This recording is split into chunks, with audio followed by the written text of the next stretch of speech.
ከደቂቃዎች በፊት የወጣው የሲቢኤስ ዘገባ መላውን መካከለኛ ምስራቅ አናውጧል። አሜሪካ ከኢራን ጋር የጀመረችው የጓሮ በር ድርድር ለእስራኤል የክህደት ያህል ተቆጥሯል። ዋይት ሃውስ ምን እየደበቀ ነው? ዝርዝሩን እንመለከታለን። ዕለተ ሐሙስ የካቲት 26 ቀን 2018 ዓመተ ምህረት ከሰዓታት መረጃዎች ጋር ቀርብ ያለው አብራችሁኝ ቆዩ። አሜሪካና ኢራን በሚስጥር ተነጋግረዋል በሚል በቅርቡ የወጡት ዘገባዎችና የኔታንያሁ አስተዳደር የገለጻቸው ስጋቶች በዋናነት በሚከተሉት ነጥቦች ላይ ያተኩራሉ። የዓለምንም ትኩረት ስበዋል። ባለፉት ሳምንታት አሜሪካና ኢራን በኦማን በኩል በተዘዋዋሪ ኢንዳይሬክት ቶክስ ሲወያዩ እንደነበር የሚጠቁሙ መረጃዎች ወጥተዋል። እስራኤል ይህ ንግግር በጋዛ ጦርነትና በቀይ ባህር ውጥረት ዙሪያ ከኔ ዕውቅና ውጪ የተደረገ ስምምነት ሊኖር ይችላል የሚል ስጋት አሳድረውባታል። ኔታንያሁ ዋይት ሃውስን የጠየቁት ሌላው ነጥብ አሜሪካ ከኢራን ጋር በኒውክሌር ፕሮግራሟ ላይ የተወሰነ መግባባት ላይ ደርሳ እንደሆነና ለዚህም ምትክ የኢራን የታገደ ገንዘብ እንዲለቀቅ ሳንክሽን ሪሊፍ ፍቃድ ሰጥታ እንደሆነ ለማረጋገጥ ነው። እስራኤል ማንኛውም አይነት የገንዘብ መልቀቅ ለኢራን ተላላኪዎች እንደ ሂዝቦላህና ሁቱ ያሉ ድጋፍ ይውላል የሚል ጽኑ እምነት አላት። አሜሪካ በኢራንና በቅርብ ምስራቅ ባሉ ታጣቂዎች ላይ የምታደርገውን ወታደራዊ እርምጃ እንድታቀዘቅዝ ከኢራን ጋር በሚስጥር ተነጋግራለች የሚል ጥርጣሬ በእስራኤል በኩል አለ። ይህ ደግሞ እስራኤል በሊባኖስና በሶሪያ የምታደርገውን ወታደራዊ እንቅስቃሴ ሊገድብ ይችላል የሚል ስጋት ፈጥሯል። የትራምፕ አስተዳደር ወይም አሁን ባለው ሁኔታ የዶናልድ ትራምፕ ወቅታዊ ሁኔታ በይፋዊ መግለጫዎቹ ከኢራን ጋር የሚደረግ ማንኛውም ንግግር የቀጠናውን ውጥረት ለመቀነስ እንጂ የእስራኤልን ደህንነት አደጋ ላይ የሚጥል አይደለም በሚል ምላሽ እየሰጠ ይገኛል። ሆኖም በሁለቱ ሀገራት አሜሪካና እስራኤል መካከል ያለው የመረጃ ልውውጥ ክፍተት እንዳለበት በተደጋጋሚ እየተነገረ ነው። የትራምፕ አስተዳደር በኢራን ላይ ከፍተኛ ጫና ማክሲመም ፕሬዠር የማሳደር ፖሊሲ ቢኖረውም አሁንም ድረስ በቀጠናው ያለውን ጦርነት ለማርገብ በተዘዋዋሪ መንገድ ከቴህራን ጋር ንግግሮች ሊኖሩ እንደሚችሉ የሚጠቁሙ መረጃዎች አሉ። ኔታንያሁ ከትራምፕ ጋር የቅርብ ወዳጅነት ቢኖራቸውም አሜሪካ ከኢራን ጋር የምታደርገው ማንኛውም ስምምነት የእስራኤልን የደህንነት ቀይ መስመር እንዳያልፍ ከፍተኛ ክትትል እያደረጉ ይገኛሉ።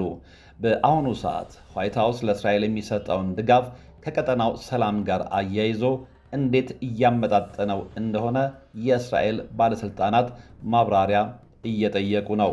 በኢራንና እስራኤል መካከል ያለው ቀጥተኛ ውጥረትም የብዙዎችን ትኩረት ስቧል። እስራኤል በኢራን የኒውክሌርና የነዳጅ ማከማቻ ተቋማት ላይ ጥቃት ለመሰንዘር እቅድ እንዳላትና ለዚህም የአሜሪካን ድጋፍ እየጠየቀች እንደሆነ ተዘግቧል። የኢራን ባለስልጣናት ማንኛውም አይነት ጥቃት ከተሰነዘረባቸው ፈጣንና ከበድ ያለ ምላሽ እንደሚሰጡ በድጋሚ አስታውቀዋል። ባለፉት ጥቂት ደቂቃዎች ውስጥ የእስራኤል ተዋጊ አውሮፕላኖች በደቡባዊ ቤሩት በሚገኙ የሂዝቦላህ ይዞታዎች ላይ ተከታታይ የአየር ጥቃት መፈጸማቸው ተዘግቧል። ሂዝቦላህ በበኩሉ ወደ ሰሜን እስራኤል ወታደራዊ ሰፈሮች በርካታ ሮኬቶችን መተኮሱን የገለጸ ሲሆን በአካባቢው የአደጋ ጊዜ ሳይረን እየተሰማ መሆኑ ተነግሯል። በባቤል መንደብ በኩል በሚያልፉ የንግድ መርከቦችም ላይ የሁቲ ታጣቂዎች ጥቃት ለመፈጸም ሙከራ ማድረጋቸውና የአሜሪካ ባህር ኃይል ጣልቃ መግባቱ ተገልጿል። የትራምፕ አስተዳደር በቀጠናው ያለውን ውጥረት ለማርገብ ከሳውዲ አረቢያና ከኳታር መሪዎች ጋር አስቸኳይ ምክክር እያደረገ መሆኑን ዋይት ሃውስ ከደቂቃዎች በፊት አስታውቋል። እስራኤል በኢራን ወታደራዊና የኤነርጂ ተቋማት ላይ ለምታደርሰው ጥቃት ዝግጅቷን ማጠናቀቋንና የትራምፕ አስተዳደርም ለዚህ ድጋፍ እንዲሰጥ ከፍተኛ የዲፕሎማሲ ግፊት እያደረገች እንደሆነ ተዘግቧል። የኢራን ጦር በበኩሉ ማንኛውም የእስራኤል ጥቃት ከተፈጸመ በሺዎች የሚቆጠሩ ሚሳኤሎችን ወደ እስራኤል ስትራቴጂካዊ ቦታዎች ለመተኮስ ዝግጁ መሆኑን ነው በይፋ ያስታወቀው። ባለፉት ጥቂት ደቂቃዎች እና ሰዓታት የእስራኤል አየር ኃይል በደቡባዊ ቤይሩት በሚገኘው የዳሂዬ አካባቢ ተከታታይና ከባድ ድብደባዎችን እየፈጸመ ነው። ይህ ጥቃት የሂዝቦላ ከፍተኛ አመራሮችን ኢላማ ያደረገ እንደሆነ ተነግሯል። በደቡባዊ ሊባኖስ ድንበር ላይ በእስራኤል እግረኛ ጦርና በሂዝቦላ ተዋጊዎች መካከል ከባድ የፊት ለፊት የተኩስ ልውውጥ እየተካሄደ ይገኛል። በባቢል መንደብና በኤደን ባህረ ሰላጤ ላይ የሆቲ ታጣቂዎች በንግድ መርከቦች ላይ የድሮንና የሚሳኤል ጥቃት መፈጸማቸውን ተከትሎ የአሜሪካና የእንግሊዝ ጦር መርከቦች የአየር መከላከያ እርምጃ እየወሰዱ መሆኑም ተዘግቧል። በሰሜናዊ ጋዛ የሚገኘው የጃባሊያ ስደተኞች ካምፕ በእስራኤል ጦር ተከቦ ከባድ ውጊያ እየተካሄደበት መሆኑንና ሰብአዊ እርዳታ ለማድረስ አስቸጋሪ እየሆነ መምጣቱም ተነግሯል። ዋይት ሃውስ በቀጠናው ያለውን ውጥረት ለማርገብ ከግብፅና ከኳታር መካከለኛዎች ጋር በአስቸኳይ ስልክ እየተነጋገረ ይገኛል። ሆኖም እስካሁን ድረስ በሁለቱ ወገኖች መካከል ስምምነት ላይ ለመድረስ የሚያስችል ምክንያት አልታየም። የእስራኤል አየር ኃይል በደቡባዊ ቤይሩት ዳሂዬና በቤቃ ሸለቆ የሚገኙ የሂዝቦላ የጥቅም ማዕከላት ላይ ጥቃቱን አጠናክሮ እንደቀጠለም ሚዲያዎች እየዘገቡ ነው። ጥቃቶቹ የድርጅቱን የሚሳኤል ማከማቻዎችና የትዕዛዝ ማዕከላትን ኢላማ ያደረጉ ናቸው። በደቡባዊ ሊባኖስ ድንበር አካባቢ የእስራኤል እግረኛ ጦር ወደ ውስጥ ለመግባት በሚያደርገው ሙከራና በሂዝቦላ ተዋጊዎች መካከል ከባድ የፊት ለፊት ውጊያ እየተካሄደ ነው። ሂዝቦላ ታንክ አውዳሚ ሚሳኤሎችን በስፋት እየተጠቀመ መሆኑ ተዘግቧል። ሂዝቦላ ወደ ሰሜናዊ እስራኤል ሃይፋና ሳፋድ አካባቢዎች በመቶዎች የሚቆጠሩ ሮኬቶችንና ድሮኖችን በመተኮስ ምላሽ እየሰጠ ይገኛል። ኢራን የአየር መከላከያ ስርዓቶቿን በከፍተኛ ንቃት ላይ አቁማለች። ማንኛውም የእስራኤል አውሮፕላን የአየር ክልሏን ቢጥስ ፈጣን ምላሽ እንደምትሰጥም አስታውቃለች። በኢራን በሚደገፉ በኢራቅና ሶሪያ ያሉ ታጣቂዎች በአካባቢው በሚገኙ የአሜሪካ ወታደራዊ ሰፈሮች ላይ የድሮን ጥቃት ለመሰንዘር ሙከራ እያደረጉ መሆኑ ተገልጿል። የሁቲ ታጣቂዎች በባቤል መንደብ በኩል የሚያልፉና ከእስራኤል ጋር ግንኙነት አላቸው የሚሏቸውን መርከቦች በባለስቲክ ሚሳይልና በባህር ላይ በሚጓዙ ድሮኖች ሲድሮንስ እያጠቁ ነው። አሜሪካና የእንግሊዝ ጦር መርከቦች በየመን የሁቲ ይዞታዎች ላይ በተለይም በሁዴዳ ወደብ አካባቢ የሚሳኤል ማስወንጨፊያዎችን ኢላማ ያደረገ ጥቃት እየፈጸሙ ነው። በጃባሊያና በቤት ላሂያ አካባቢ የእስራኤል ጦር ከባድ ከበባ አድርጎ ይገኛል። በሐማስ ተዋጊዎችና በእስራኤል ጦር መካከል በጎዳና ላይ የሚደረግ የቅርብ ርቀት ውጊያ አርባን ዋርፌር ቀጥሏል። በራፋህ አካባቢ አልፎ አልፎ የሚደረጉ የአየር ጥቃቶችና የተኩስ ልውውጦች አሁንም እየተሰሙ ነው። እስራኤል በሶሪያ ዋና ከተማ ደማስቆና በዙሪያዋ በሚገኙ ወታደራዊ ጣቢያዎች ላይ ከኢራን የሚመጣን የጦር መሳሪያ አቅርቦት ለመቁረጥ በሚል ተደጋጋሚ የአየር ጥቃት እያደረሰች ነው። ምክር ቤቱ የአሜሪካ ምክር ቤት ማለት ነው ለእስራኤል የሚሰጠውን የአየር መከላከያ ስርዓት አይረን ዶም እና ዴቪድስ ስሊንግ ለማጠናከርና ለተራቀቁ ሚሳኤሎች ግዢ የሚውል የቢሊዮን ዶላር ተጨማሪ ድጋፍ አጽድቋል። ይህ ውሳኔ እስራኤል ከኢራን ሊሰነዘርባት ለሚችል ሰፊ የሚሳኤል ጥቃት ዝግጁ እንድትሆን ለማድረግ ታስቦ የተወሰነ እንደሆነ ነው የተገለጸው። ምክር ቤቱ በኢራን የነዳጅ ሽያጭና በድሮን ምርት ላይ ያነጣጠሩ አዳዲስ ማዕቀቦችን አጽድቋል። በተለይም የኢራንን ነዳጅ የሚገዙ የውጭ ሀገራት ኩባንያዎች በአሜሪካ የፋይናንስ ስርዓት እንዳይጠቀሙ የሚከለክል ጠንካራ ሕግ ሰከንደሪ ሳንክሽንስ መፍቀዱ ተዘግቧል። በምክር ቤቱ ውስጥ በአንዳንድ እንደራሴዎች በኩል አሜሪካ በቀጥታ በጦርነት ውስጥ ከገባች የፕሬዝዳንቱ አስተዳደር አስቀድሞ ከምክር ቤቱ ፍቃድ ማግኘት እንዳለበት የሚጠይቅ የውሳኔ ሐሳብ ቀርቧል። ይህም የአሜሪካ ወታደሮች በሊባኖስ ወይም በኢራን ምድር ላይ በቀጥታ እንዳይሳተፉ ገደብ ለመጣል የታለመ ነው። ለአሜሪካ ባህር ኃይል በመካከለኛው ምስራቅና በቀይ ባህር ለሚያደርገው ኦፕሬሽን ፕሮስፔሪቲ ጋርዲያን ተጨማሪ በጀት ተፈቅዷል። ይህ በጀት የሆቲ ታጣቂዎች በንግድ መርከቦች ላይ የሚሰነዝሩትን ጥቃት ለመከላከል ለሚወጣው ወጪ የሚውል ነው።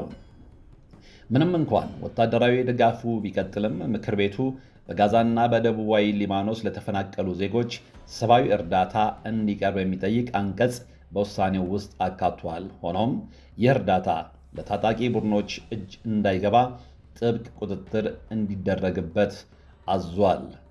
እንደ አውሮፓውያን አቆጣጠር በዛሬው ዕለት ሲቢኤስ ኒውስ ከመጨረሻዎቹ 30 ደቂቃዎች ጀምሮ በሰበር ዜናነት እያስተላለፈ ያለው መረጃ በዋናነት በአሜሪካ ኮንግረስና በዋይት ሃውስ መካከል ባለው የጦርነት ስልጣን ውዝግብ ላይ ያተኩራል። እንደሚከተለው እንመለከተዋለን።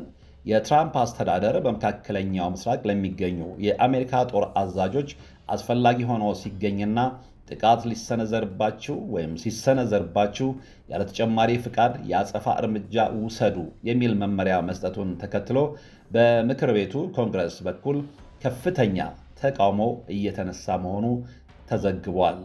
ሲቢኤስ እንደዘገበው በኦማን በኩል ከአሜሪካ ባለሥልጣናት ጋር ተገናኝተው የነበሩ የኢራን ዲፕሎማቶች አሜሪካ በእስራኤል ጥቃት ውስጥ በቀጥታ የምትሳተፍ ከሆነ ቀጠናዊ ጦርነቱ የማይቀር ነው የሚል ጠንካራ ማስጠንቀቂያ አስተላልፈዋል። ይህ መረጃ መውጣቱ በዋይት ሃውስ እና በኔታንያሁ አስተዳደር መካከል አዲስ ውጥረትን ፈጥሯል። በአሜሪካ ምክር ቤት በኢራን ላይ የተጣለው አዲስ የነዳጅ ማዕቀብ በዓለም አቀፍ ገበያ ላይ የነዳጅ ዋጋ በአንድ በርሜል ላይ $5 ጭማሪ እንዲያሳይ ማድረጉንና ይህም በአሜሪካ የውስጥ ግሽበት ላይ ስጋት መፍጠሩን የሲቢኤስ የቢዝነስ ዘገባ ያመለክታል። ኔታንያሁ ለአሜሪካ ምክር ቤት አባላት በላኩት መልእክት አሜሪካ ከኢራን ጋር የምታደርገው ማንኛውም ድርድር የኢራንን የኒውክሌር መርሃ ግብር የማያቆም ከሆነ እስራኤል ብቸኛ እርምጃ ለመውሰድ እንደምትገደድ በድጋሚ ማሳሰባቸው ተዘግቧል። ሲኤንኤንም ትኩረቱን በተለያዩ ጉዳዮች ላይ በማድረግ ዘገባዎቹን አቅርቧል።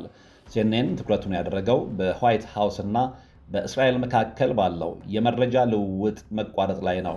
እንደ ሲኤንኤን ዘገባ ኔታንያሁ አሜሪካ ከኢራን ጋር በሚስጥር እየተነጋገረች ነው በሚል የጠረጠሩት የሞሳድ መረጃዎችን ተከትሎ ነው።